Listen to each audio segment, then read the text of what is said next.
So then I started trying to sing for everybody that I could. And my mom, we couldn't afford vocal lessons. A lot of people don't know my father was incarcerated. So went from, you know, growing up in Vegas and having a nice lifestyle, my father being incarcerated, then my mom being a single mother, really not having the means to take vocal lessons. So it became going to karaoke bars as a child and paying $1 to sing. And that was my vocal workout. That was how I got to sing in front of people. And then 6 months later, singing for someone that, you know, eventually passed me along to a Polish pop star, did some work with him, and then ultimately auditioned for R. Kelly not even a year later. And that's when I was signed to him. Yeah. Oh, wow. And I was still only like 13, 14 at that point.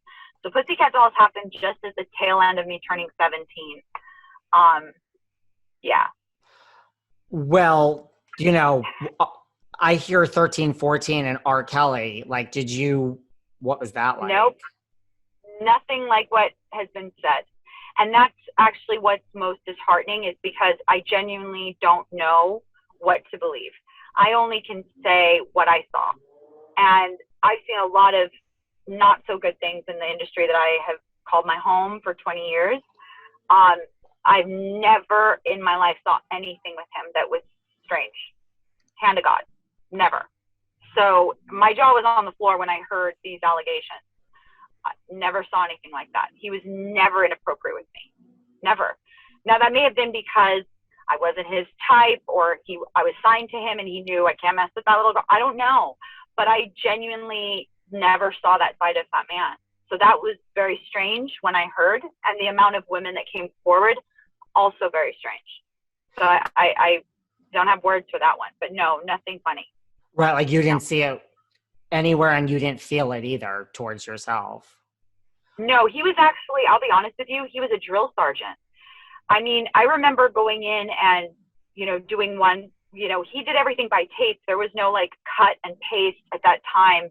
Music wasn't digital. It was still in the format of, you know, tape.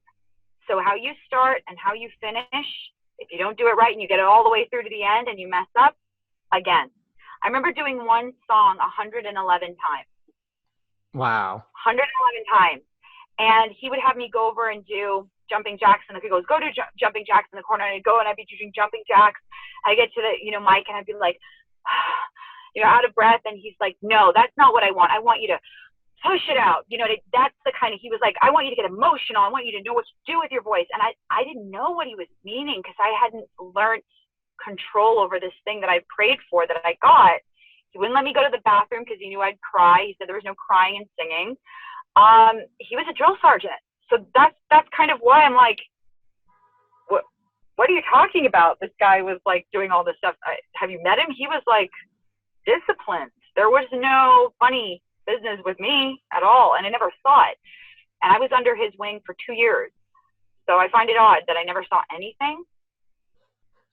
2 years is a lot. What were you doing? Like what were you hiring? Like he was just teaching you, or you were background singing? No, I was under a production deal with him. He had Gotti and Boo also signed under him at the time. They did that song Fiesta with Jay-Z. Gotti and Boo got bought out by Cash Money, but because I was under development, and at the time I was actually under Universal. I didn't find out that later until I signed with Pussycat Dolls, and Universal I'm signed with, and I've been signed with Universal since I was a little girl. I had no idea that. Yeah.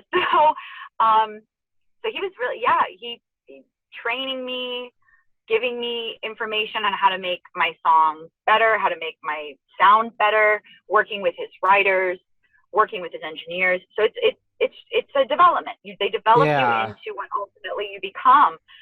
So and no going to the bathroom, no crying.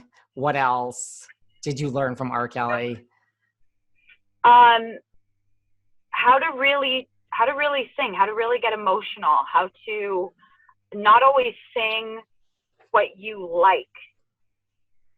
I remember in the audition with him, the first time I ever sang for him, I went in and I sang Amazing Grace, and I sang I Will Survive, right? And I remember he just was like, when you come in an audition, and I knew it was over, Like when you come to an audition, you know, you sing what's going to show what you can do, not what you like. And I remember thinking, like, this is over. I blew it. And I jumped up and I said, I can do Celine Dion. I can do Celine. And he was like, you can do Celine? Do Celine. And I did my best. And that's the same song, actually.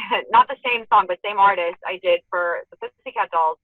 And I knew, and I picked Celine going into the Pussycat Dolls audition because of what R. Kelly told me.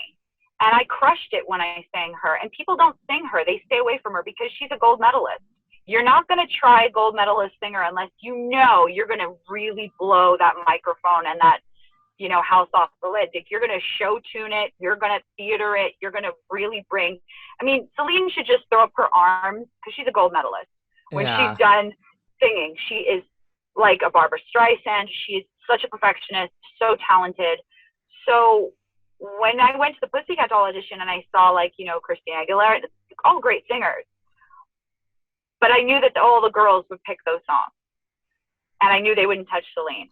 And I picked Celine, and I think that's why I stood out and ended up getting the job in the Dolls, is because of what he taught me, which was not about what you want to sing. It's about what you know can show what you can do, right? What you're capable of bringing.